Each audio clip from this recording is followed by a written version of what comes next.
There's a home in Sendai that a cleaning consultant once used as her teaching example for 10 years. Small apartment, 1 closet, 4 drawers total in the entire kitchen. And yet, nobody who visits ever describes it as empty. They describe it as calm. And somewhere else right now, someone is standing in a garage they haven't parked a car in for 6 years. Storage bins stacked to the ceiling, a closet that needs 2 hands to close. Not because they're lazy, not because they don't care, because nobody ever taught them the difference between this might be useful and this is actually mine. Today, I'm walking you through 17 things Japanese people almost never keep at home, and why letting go of them changes more than your closet space. Stay until number 17, because it's the one almost nobody sees coming, and it's the one that ties every other item on this list together. Let's start with the idea most of us have never questioned. Clutter isn't a storage problem, it's a decision problem. Every object in your home is a decision you already made and then avoided making again. A bigger closet doesn't fix that. It just gives the undecided things somewhere new to hide. Number 1. Old newspapers and magazines you were going to read. Paper doesn't just take up space. It visually announces an unfinished task every time you walk past it. You promise yourself this weekend, then the next, and by month 3, it's not a to-read pile anymore, it's simply part of the counter. In Japanese homes, this stack simply doesn't accumulate because the rule is immediate. Read it, recycle it, no in-between pile. The shift, if it's been sitting more than a week, you weren't going to read it. Let it go today. Number 2, broken umbrellas. Everyone has one. Bent rib, won't close right, shoved in the back of a closet, just in case. You'll grab it in a downpour instinctively, then remember 2 blocks in exactly why it was in the back of that closet in the first place. In Japan, a broken umbrella is treated as already gone the moment it breaks. No sentimental hesitation. The shift, broken, means done. Replace it. Don't store its ghost. Number 3, duplicate kitchen tools. 3 can openers, 4 spatulas, 2 of everything because you couldn't find the first one, and then you found it. The strange part is, you'll still buy a 5th spatula next month, because finding one in that drawer takes longer than driving to the store. This isn't abundance, it's a quiet confession that your kitchen has no system. The shift, pick your best one of each, let the rest go. Number 4, furniture nobody sits in. The extra chair in the corner holding a sweater. The ottoman under a pile of mail. Guests end up perched on the arm of the couch, while the actual chair sits 3 feet away, doing nothing.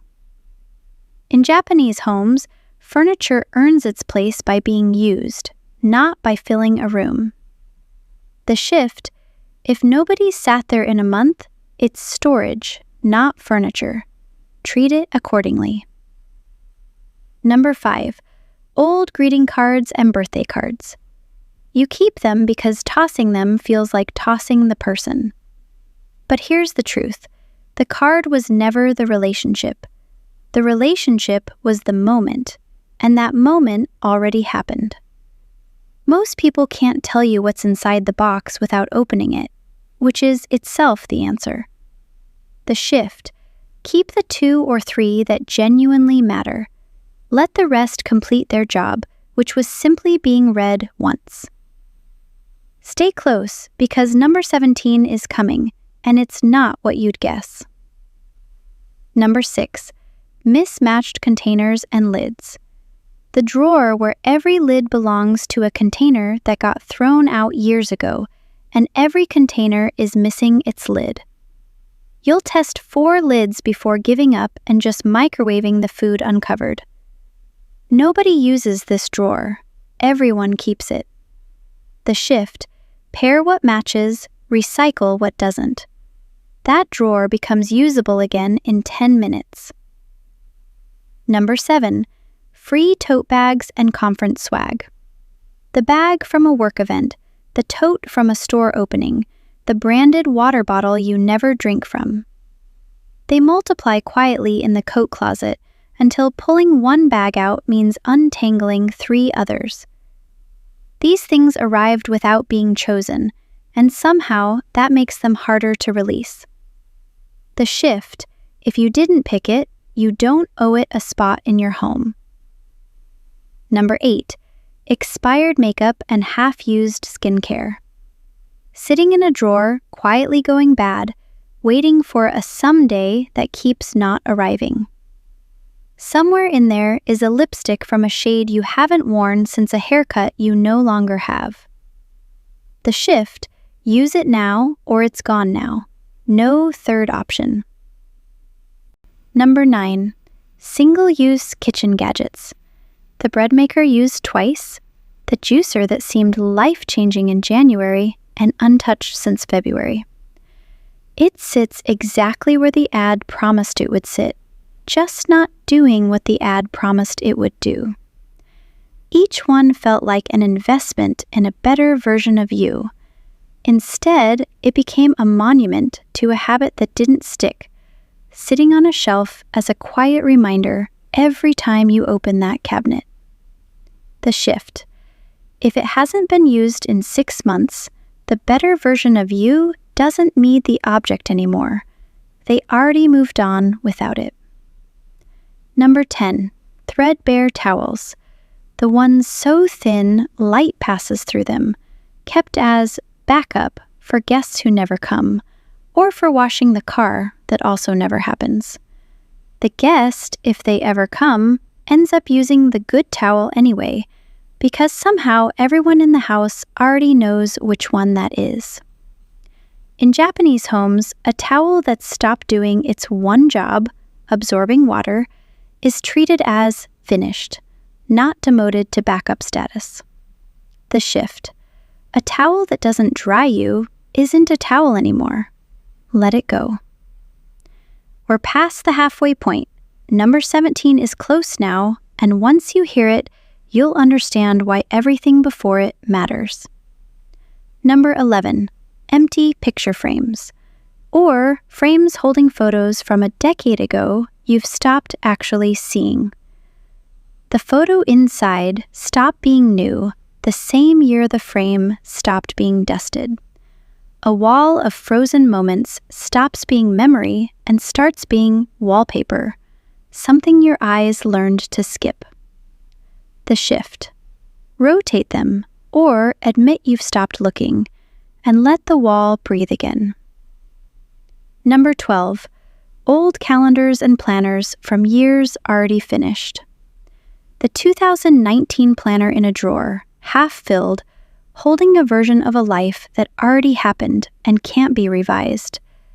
You'll flip through it once, feel a strange tug of nostalgia for a Tuesday in March, and put it right back. Keeping it doesn't preserve the year. It just occupies space that could hold this year instead. The shift: the year is over. Let the planner be over too. Number 13. Electronics kept to fix someday. The broken laptop, the cracked tablet, sitting in a drawer for 2 years, 3 years, waiting for a repair day that keeps sliding further away. The charger for it is still plugged in somewhere too, waiting for a repair that was never actually going to happen. Every time you see it, it quietly asks a question you keep avoiding answering.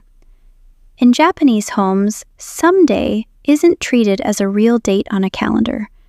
If it's not being fixed this month, it's not being fixed. The shift: Recycle it properly and stop letting an old decision sit in a drawer, making new ones for you. Number 14. More bedding than you have beds. Extra blankets, extra sheet sets, extra pillows, stacked in a closet for guests who visit twice a year, if that. The guests who do visit twice a year would honestly be fine with the second best set and probably can't tell the difference anyway. Comfort for hypothetical people is quietly crowding out storage for your actual daily life. The shift. Keep enough for the guests you actually have and let the rest go to someone who'll use it weekly, not yearly. Number 15. Old business cards. A small stack, sometimes a whole box, from people you met once, jobs you left years ago, connections that existed for exactly the length of one conversation. If you tried right now, you likely couldn't match half the names to a face. The information is outdated. The person probably doesn't remember you either. The shift. If you needed to reach them, you'd search their name, not dig through a box. Recycle the box. 2 left, and this next one is the one that surprises almost everyone, because it doesn't come from guilt at all. It comes from love. Number 16. Outgrown toys kept for a child who's already grown past them, held onto out of a very specific kind of grief. The grief of time passing faster than you're ready for. Every parent knows the exact toy that will still be there in 20 years, and it's never the whole bin. Nobody's using them. Nobody's going to. But letting them go feels like letting go of the age itself. The shift. Keep the one that actually matters, photograph the rest if you need to, and let the bin go to a child who's the age yours used to be. And now, number 17, the one I told you to stay for. It's not an object at all. It's the habit of asking, might I need this someday? Instead of asking, do I need this now? That single question, repeated silently every time you decide whether to keep something, is the actual mechanism behind everything on this list. Japanese minimalism isn't really about owning less. It's about refusing to let a hypothetical future keep making decisions for your very real present. Once you start asking the second question instead of the first, the other 16 habits stop feeling like discipline. They start feeling obvious. So here's the 2-step test, the same one that works on anything you're unsure about. Step 1. Pick it up. If you don't feel a small, immediate sense of use or joy holding it, that's your answer. Step 2. Ask if you'd proudly display it by your front door for a guest to see. If the honest answer is no, it doesn't deserve a hidden spot in a drawer either. Start with one drawer tonight, not the whole house. One drawer. The home in Sendai with 4 kitchen drawers never got that way through a single dramatic purge. It got that way through 17 small refusals, repeated, until refusing became the default instead of the exception. If this changed how you look at your own home, send it to someone who's been meaning to clean out that one garage, that one closet, that one drawer for longer than they'd like to admit. This has been a look at the philosophy behind what Japanese homes choose not to keep, not a rule to follow, an invitation to notice.